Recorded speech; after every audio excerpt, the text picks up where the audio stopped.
Good afternoon, everyone. Happy Wednesday, and welcome to our Webinar Wednesday series. Today is July 14th, and we will be going over spousal inclusion in your 401k. If you guys can do me two favors. First one, let me know over here. Can you hear me? Can you see me? Number two, down here there's a poll. Let me know. Is your spouse included in your solo 401k right now? Or no? Or are you interested in having them participate in your solo 401k? So right down there, you'll see the poll. Today, we'll be going through a slideshow. While I'm going through that, if you have any questions at all, just post them right down here. Thank you, everyone. Nice to see you. Efrain, Ali, Drew, Walter, Philippe, Philip, Doug. Awesome. Ali, I do see your question about Roth. I just took a note about that. Possibly next week we can go over Roth in our Wednesday webinar series. We'll let you know, but that's a great topic. We'll definitely choose that for one of our topics. So awesome. Hi, Bradford. I see you. Let's take a look at our poll here. So it looks like so far 40% of you said yes, that your spouse does participate. I see no one said just a flat no. And we have a few of you, 60%, that your spouse does not participate, but you may want them to. So awesome. So glad you guys are here. Let's jump into the presentation. Also, don't forget to post your questions right down there.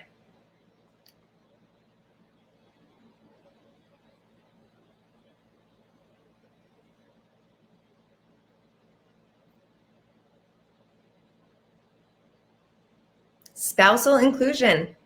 Increase your buying power. Quick disclaimer. We're going to go over all kinds of great information here. Like always, you want to double check with your CPA, your legal counsel. Adding your spouse, it changes some things. You might be paying them. So you definitely want to double check with your CPA if you're allowed to do this. Remember, we're not your replacements for any of your CPAs, your legal counsel. We're so happy to provide education and support, though. That's me. I am the solo 401k specialist.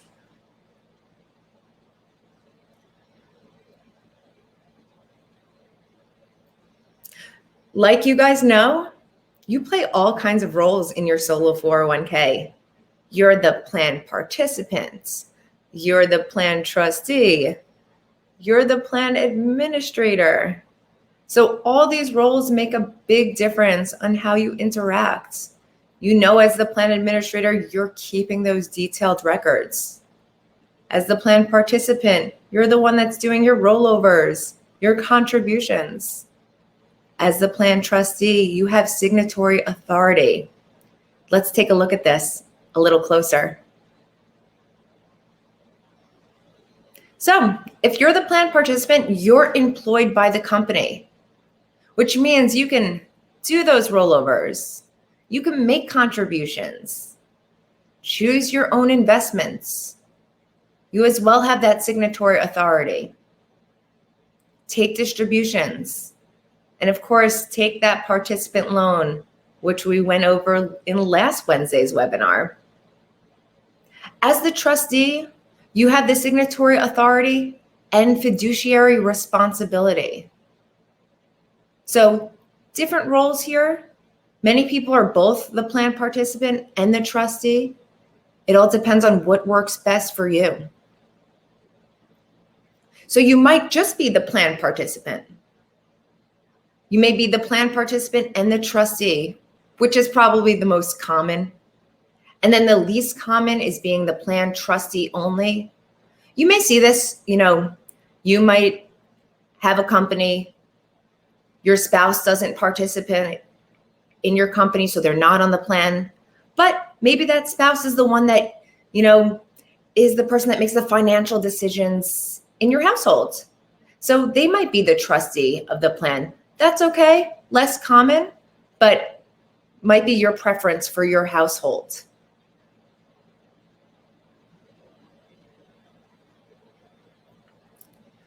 So the two main points we're going to go over here of why to include your spouse is two really important ones: higher contribution limits and the ability to co-invest on the same deal.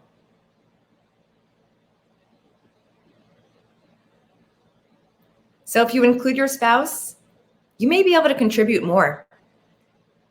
Let's take an example. So just so you guys know, these contribution limits, they're based on 2020. They've increased slightly, so just be aware of that. So let's say that you pay yourself $140,000 in W-2 wages for your SCorp. You can see here, we just used our handy dandy contribution calculator, and it comes out to your contribution limit as $54,500. The breakdown, $19,500 for the employee, and then $35,000 for the employer contribution.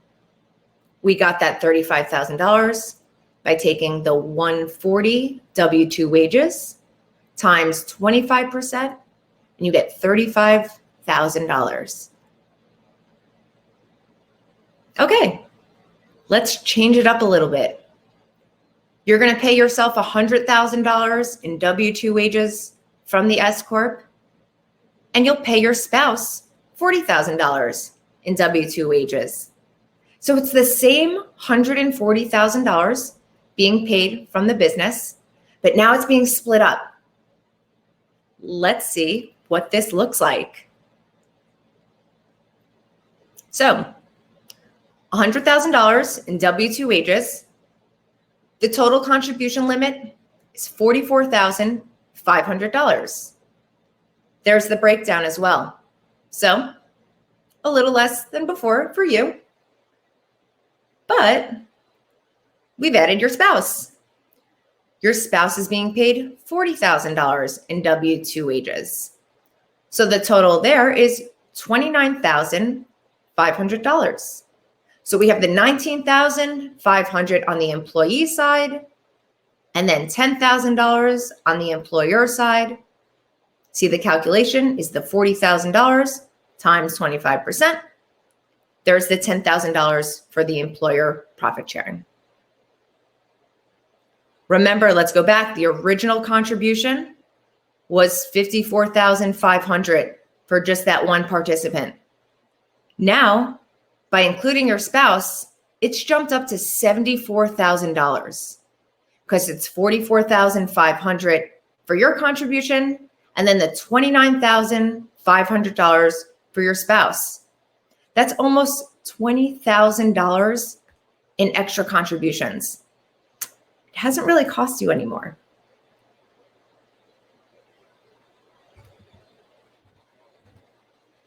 Now let's talk about co-investing together. Since you guys are both on the plan, you can invest in the same asset. I know some of you may have, a self-directed IRA out there. You may not be able to invest together with your spouse's IRA and your solo 401k. It's possibly a prohibited transaction. With the solo 401k, you can avoid that.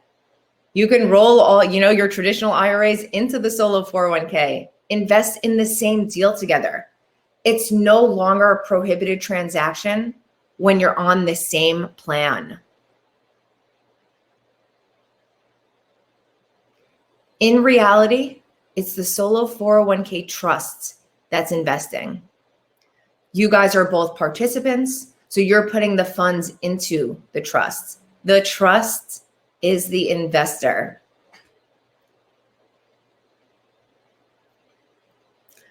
Let's take a look at this.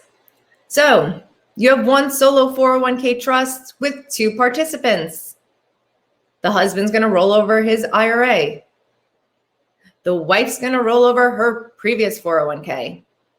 And you're both being compensated from the sponsoring business. So you both get to make contributions. So now you've funded the solo 401k trust with all that money. So now it's time to invest. There's a house you want. And now, since you have this big pool of money, since you were both able to roll over, both able to contribute, now you can invest in something bigger than maybe you wanted to originally because you have extra funds. So what will happen? The contract will be in the solo 401k trust name, like all of your investments. Both participants will wire funds to the deal. And now the 401k trust owns that property. Let's say it's a rental property. You're getting rent in every month. You're each going to get funds back. What's really important, and we'll go into more details a little later, is that you're splitting up the percentages correctly. If one participant wired 40% of the funds, they need to get 40% of the rent check back every month. Same with, property taxes are due. Same percentages need to go out.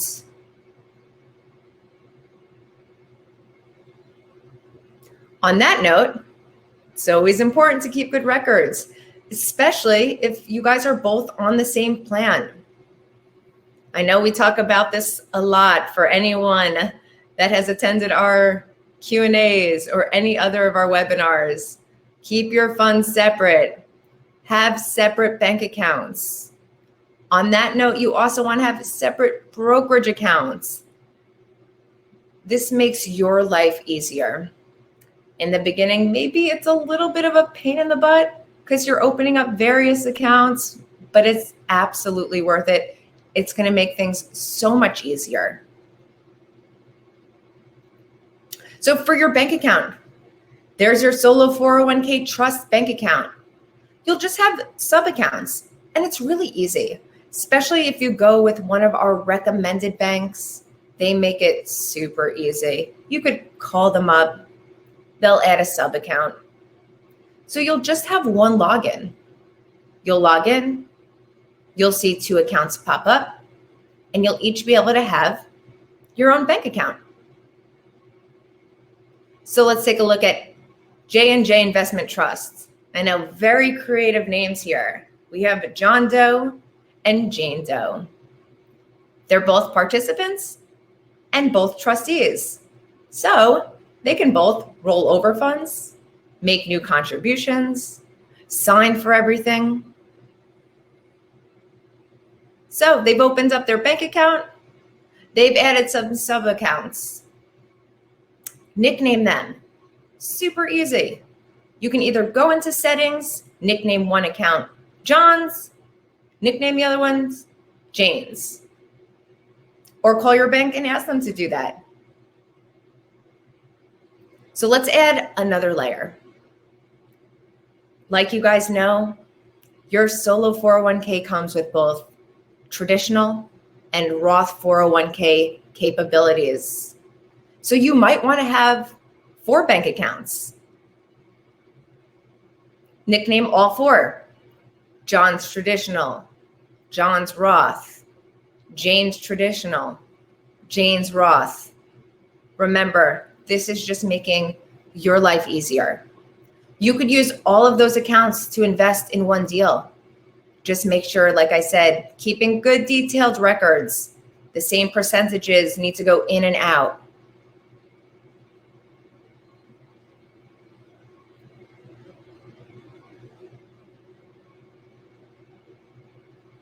Same with brokerage.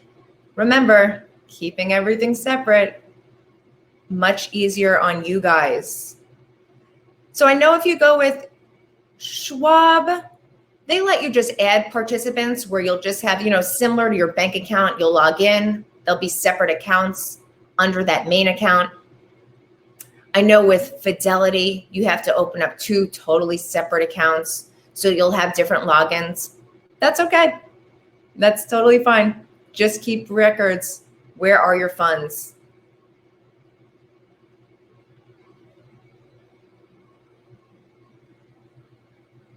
So record keeping. A lot of people always ask, how do I do this? What's the best way? Do you have examples? A spreadsheet is great. Utilizing our contribution forms that you'll find in your dashboard. Keeping those detailed records is what you want to do. The more that you write down and you keep record of, the easier, the better you'll feel. So taking note of who contributed what, who's invested where, how much was rolled over.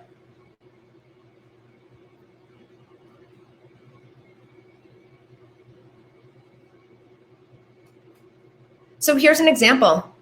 And remember, you're the record keeper. This is just an example. You do what's best for you and your situation, but it may look something like this. What was your rollovers? For contributions, what was traditional? What was Roth? You can see at the bottom the different investments. And do you see it's just not that complicated. People get a little nervous, like, I have to keep record. If I can do it, anyone can. I do not like spreadsheets. And I have a spreadsheet. So this is a great example. So I'm going to leave this up for a few more seconds, just in case anyone needs to take some screenshots, needs to jot some notes down.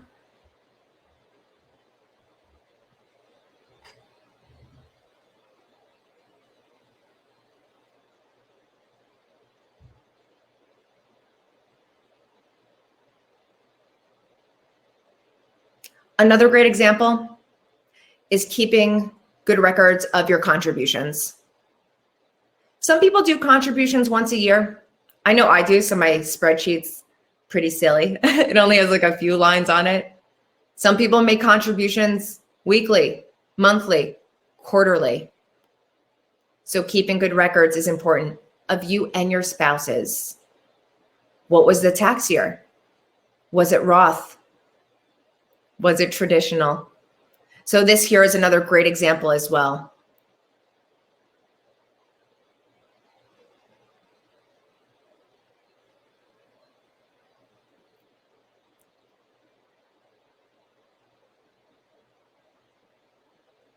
Solo 401k document considerations. So you may have looked at your documents and maybe you were a little confused. Why isn't my spouse listed as a participant in the plan documents? Where do I see that we're both listed as trustees? So remember, bulk of your information is found in your adoption agreement. That's all your pertinent, the nooks and the crannies of your plan is all found there. So that's where you'll see where your plan trustees are listed. So only trustees are listed by name. So very interesting. Participants are not named in the plan. So if you're a participant but not a trustee, you're not going to be on the documents. Don't worry, you're still a participant. So just think of it like this. Let's say you work for, like Amazon. Amazon doesn't want to have to change their documents every time they hire or fire a new employee. Could you imagine? They probably have like thousands of people hired every day and or fired. So you're not going to have to change those documents every year. All eligible employees can participate in a retirement plan. So for the solo 401k, the eligible employees are the owners and the spouses. So it's totally normal for only the trustees to be listed in the documents. We get that question a lot, so don't worry. Some common questions. Let's say you have your spouse, you and your spouse have two distinct businesses. Should you have two different solo 401k plans? It really depends. That's why we always want you to check, with your CPA, your tax advisors, because it might make sense to form a holding company and have that holding company as the sponsoring business, Because remember, if you're on the same plan, you're still getting to maximize those contribution limits. And then you could invest together. And that's what's so great. You can go into, invest in things that maybe you alone by yourself couldn't afford. But with your funds pooled together, you can. So there's great reasons to have you and your spouse on the same plan. But it may not always be the right decision for you. Let's say you want to keep your funds separate. You and your spouse, you keep your funds completely separate as it is. You're working in the same business. Should you have two separate solo 401k plans? Or can you accomplish keeping funds separate in one plan? You absolutely can. Remember, you're having separate bank accounts as it is. So if that's important that you guys keep your funds separate, you can still be on the same plan. I mean, you could go to different banks if you want to also. Use Solera Bank for one of you guys and Titan Bank for the other. You don't even have to be at the same bank. Same with brokerage. You can invest separately as well. So, why pay two setup fees, two annual fees when you could be on the same plan and accomplish the same thing? But you can absolutely keep everything separate. This is a great one here. So what if your spouse stops working in your business? Can they still keep funds in the plan and keep investing? So yes, the funds can stay in the plan and continue to invest, but just no more contributions, no new contributions to the plan. If you didn't do all your rollovers, no more rollovers. But yes, the funds can stay there. Think of it like this. I know before I did my rollover, I had my funds at my previous 401k and it was still there making money, not making that much money, of course. So think of it like that. I was still allowed to keep my funds there. So your spouse can keep your funds still in the solo 401k.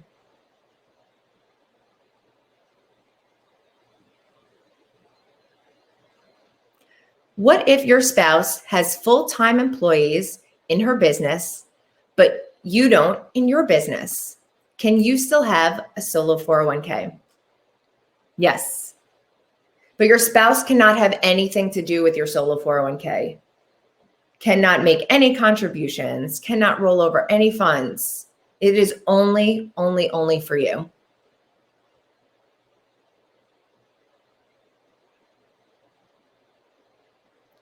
Let's open it up for some questions.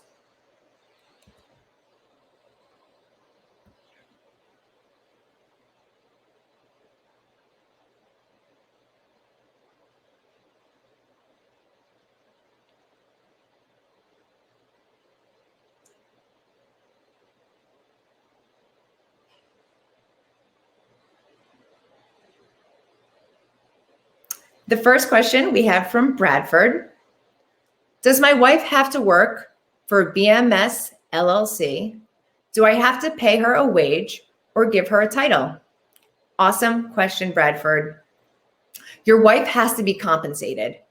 And it depends on, your business structure, what your CPA suggests, but there are different ways to pay your spouse.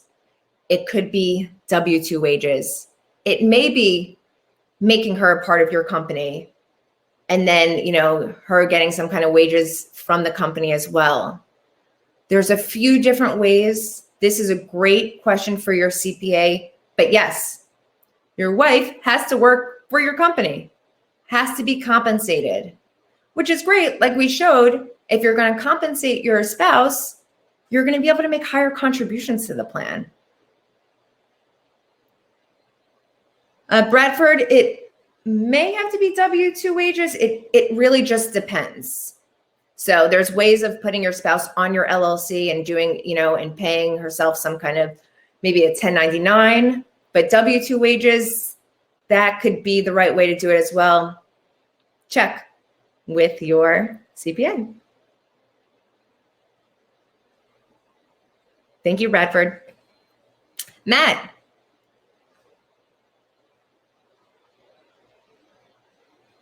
If I set up the original solo 401k alone, how do I add my spouse? Thank you for asking that question. So easy, Matt. Shoot us an email, give us her full name, her phone number. We'll update your documents. You'll be ready to go typically within a few hours.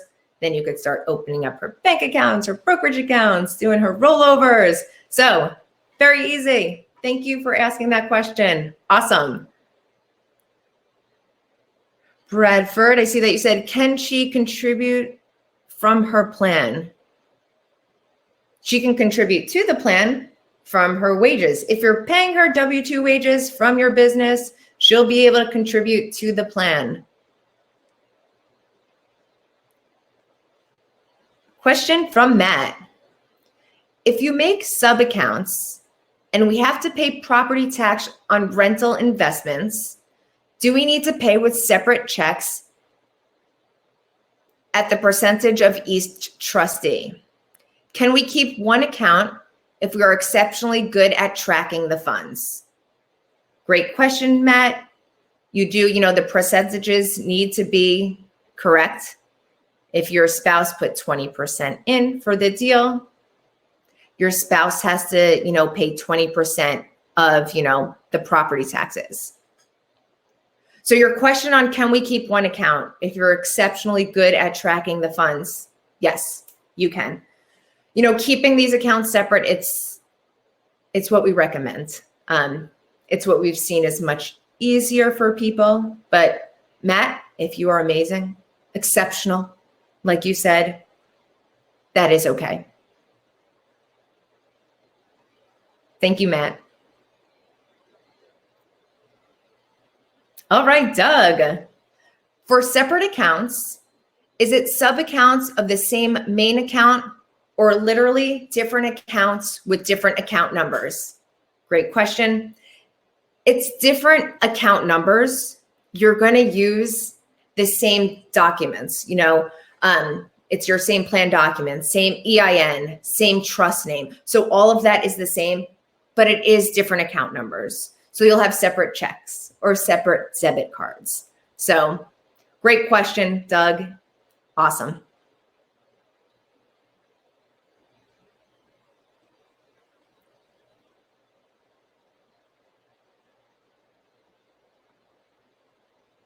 The next question comes from Philippe. Spouse was an active participant, but retired. Can I still be listed as a participant? Oh, you were the active participant, but retired. Can I still be listed as a participant since I have funds within that within that 401k?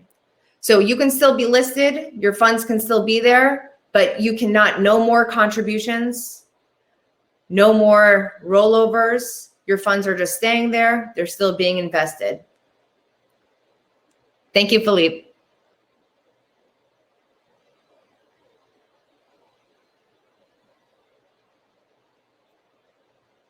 Question from Matt.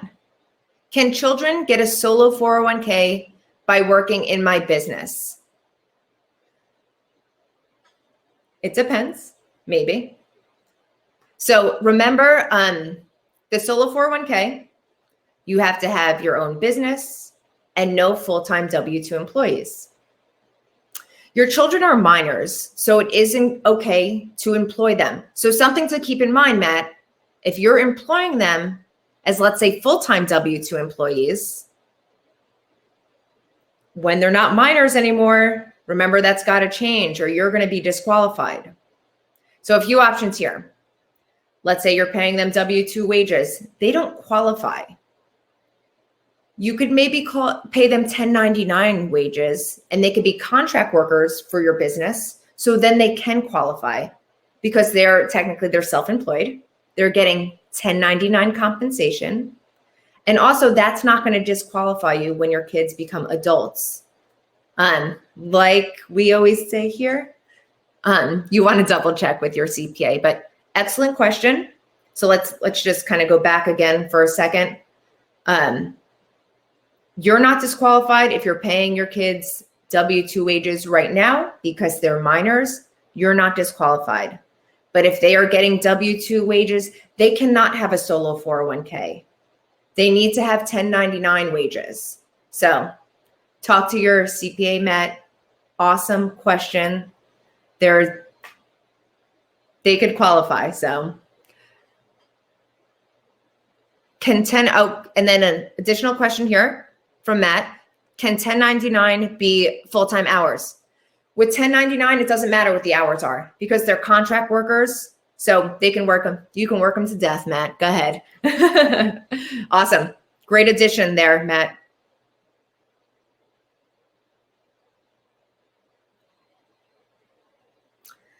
The next question comes from Drew. Is there any difference when a spouse is a 50% owner in the company? Drew, so what exactly are you asking when you say, is there any difference? If your spouse is a 50% owner, you guys can both be on the plan if you're both being compensated. So if you can give me just a little clarification, Drew, what exactly your question is here, that would be awesome.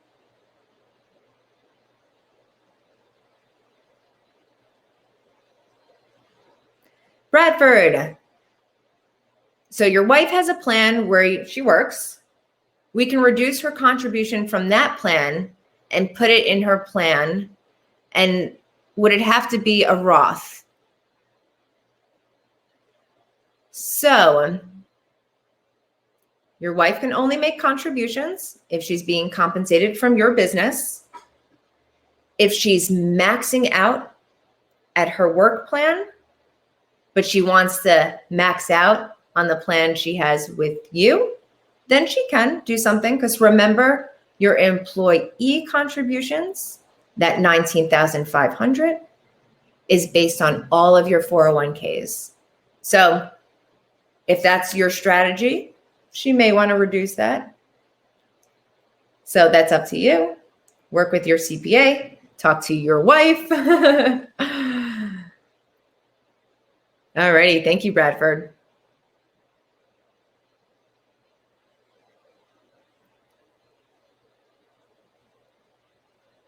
Next question is from Matt. Can a participant roll an annuity into a solo 401k?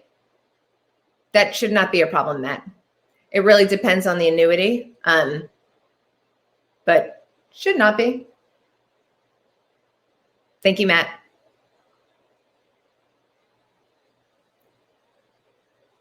Another question from Philippe. Can we change our 401k plan from a sole proprietor status to an SCorp entity? Absolutely. Very easy fix. Send us an email, Philippe. We'll respond. We'll ask you a few questions.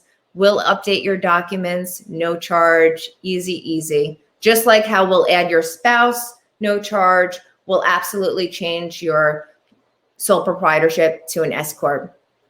Thanks, Philippe. Great question.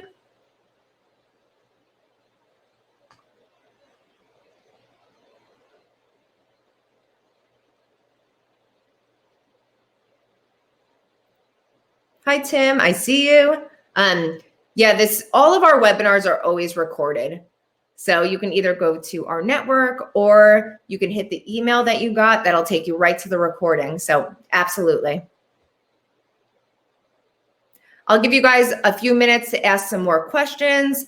While we're waiting, like always, we like to go over the different ways to get support from us. So like you guys know, let me put it in the text box here. The 3 ways. Our network, solo401k.net. Great place to ask questions, gain knowledge, and connect with like-minded investors. So if you guys have any additional questions from today, post them there. A lot of other people will have the same question, so let's share it with everyone. We also have our website, solo401k.com. It's like having your own personal library. Get the knowledge you need immediately. You'll find other resources like our contribution calculators there, blog posts. So great stuff there as well. And of course, our knowledge base is support.solo401k.com. It's available 24 hours a day, like everything here. and step-by-step guides, all kinds of 401k rules and other really pertinent information. Looks like we have some more questions. Question from Matt. Are there any limits on rollovers into the solo 401k in a calendar year? There is not any limits. So roll them all over. Thank you, Matt.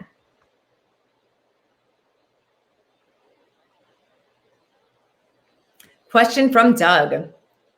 If we get one check in the name of the trust, but percentages need to go into each spouse's account, can you cash the check in one account and write a check to the other? That's fine, Doug. Just make sure you're keeping good records.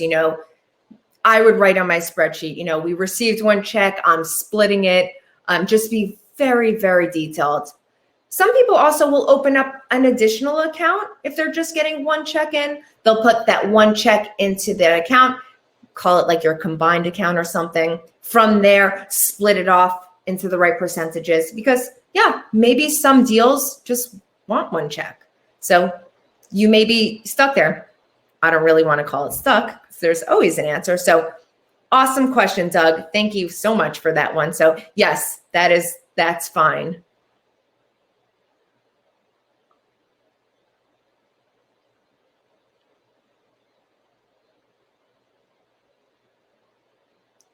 And thank you, Matt, for all those great questions. And all of you guys, that's why these are so fun to do. It's great to have you guys live here, asking questions. You always have such great things. You help each other out. We love that. I'll give you guys a few minutes to ask any other questions.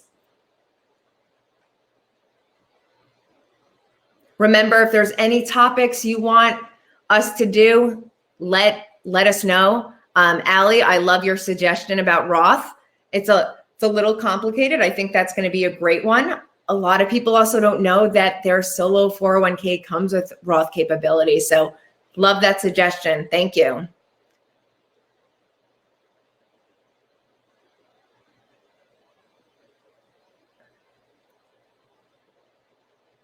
Question here from Tim. I'm retired. Assume I have an LLC and earn about $1,000 per year. Can I open a solo 401k and roll over an unlimited amount of my pre-tax IRA? Let's assume $1 million. Tim, the IRS doesn't say how much you need to earn your business. So if it's a legitimate business, then that's okay. It's a little bit of a gray area, but it looks like you're making money. Yes, you can roll over. So it sounds like that's okay. Like I said, it's got to be a legitimate business. So there wouldn't be a problem rolling in the pre-tax funds. So, all right. Thank you, Tim.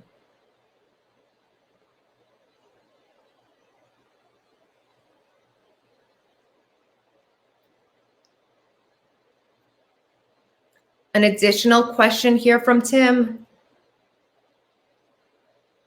Is there an age when you must shut down your solo 401k? There's not an age. Just if you stop earning money, then you do have to shut your solo 401k down.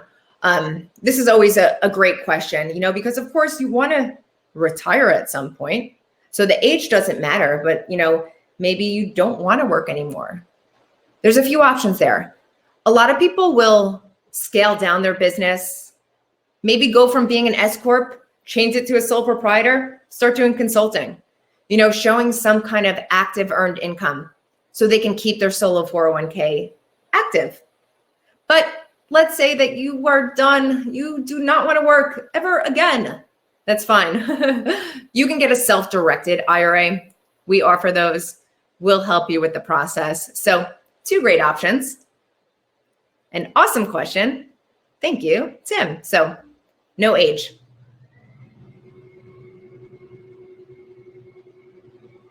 Question from Doug.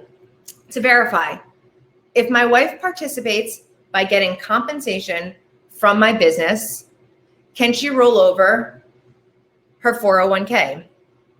On the my business, what if we file taxes jointly? Would that work? Doug, as long as your wife is being compensated from the business, she can absolutely roll over her 401k. And I see you file jointly. That's not a problem. Like always, work with your CPA, but she's being compensated from your business, which means she can be a participant, which means she can make new contributions and do rollovers. Awesome, Doug.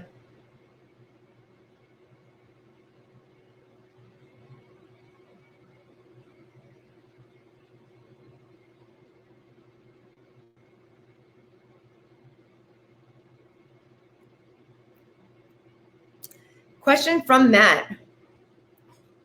In 2020, COVID brought in zero earnings, but the company's still active. Do I have to close the solo 401k? You don't, Matt. The IRS is understanding. We're all small business owners, especially something like COVID. Like, it's been a rough year for some people.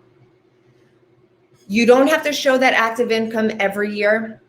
If you start to not show it 2 years, maybe 3 years, you probably want to shut the solo 401k down, but you do have some leeway there.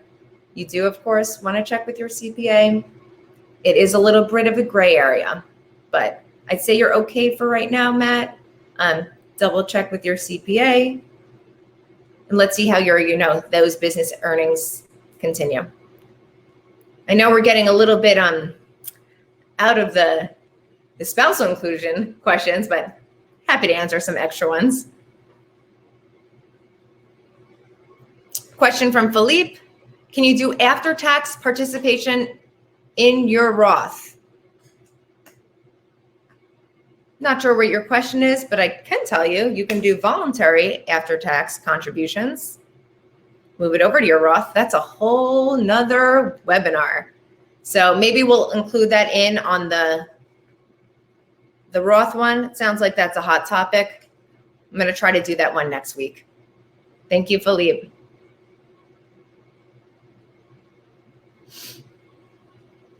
Question from Tim. Must RMDs from your solo 401k start at 72? Yes, I think it's 72 and a half now, but yes, you must take your RMDs. Thank you, Tim.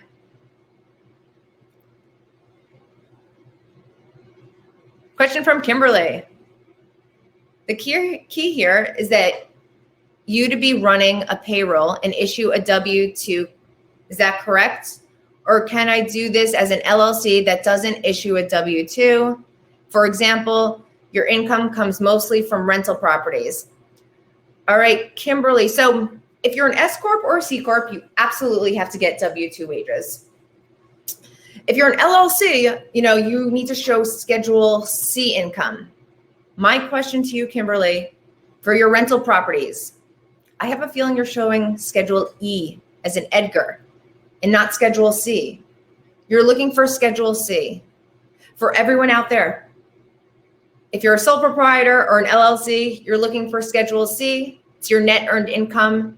That's how you show whether you're an active business, and that's how you decide your contribution limits.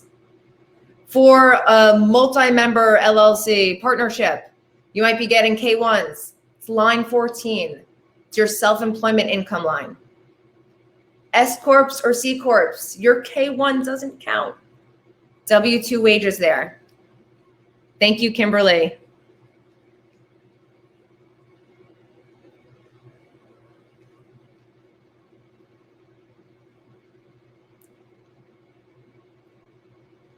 Question from Doug.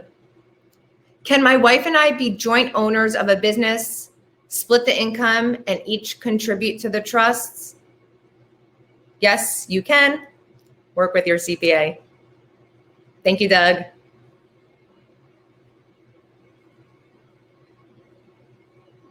Okay, I'm going to take one more question that's not about spousal inclusion, and then no more. Those are for Mondays.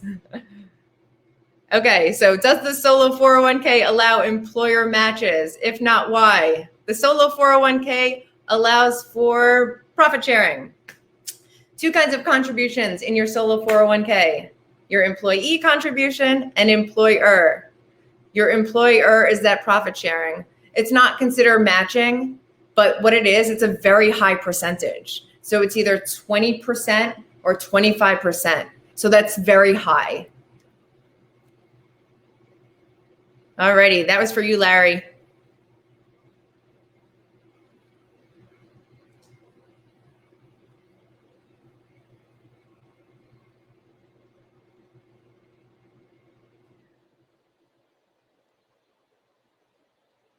Kimberly, let's see. So the answer is no. Then since all rental income is reported on Schedule E, not C. You basically have to pay into the Social Security taxes then. Correct, Kimberly. And a lot of people will pay themselves a management fee. This is where you want to work with your CPA. You want to talk to them, tell them you're trying to qualify for the solo 401k, or if you have the solo 401k, you want to make higher contributions. Work with your CPA. It's been done before. You need that Schedule C. Typically, when it comes to rental properties, you're paying yourself a management fee. All righty, Kimberly. Okay, everyone, great questions. I know we got a little sidetracked, but it's always fun. Always happy to answer those kinds of questions. If you have more questions that aren't spousal inclusion questions, post them to our network, solo401k.net. Happy to answer them there. Question from Matt. If a spouse is a participant, but not a trustee, how do I ensure they get the solo 401k after death? So Matt, we sent you signature pages when you first signed up with us. There is your, you can designate your beneficiaries. Also your successor trustees. So you'll want to notate that in your signature pages. And then from Matt, okay, so beneficiary doesn't have to be a participant. Does not. Awesome question. Great.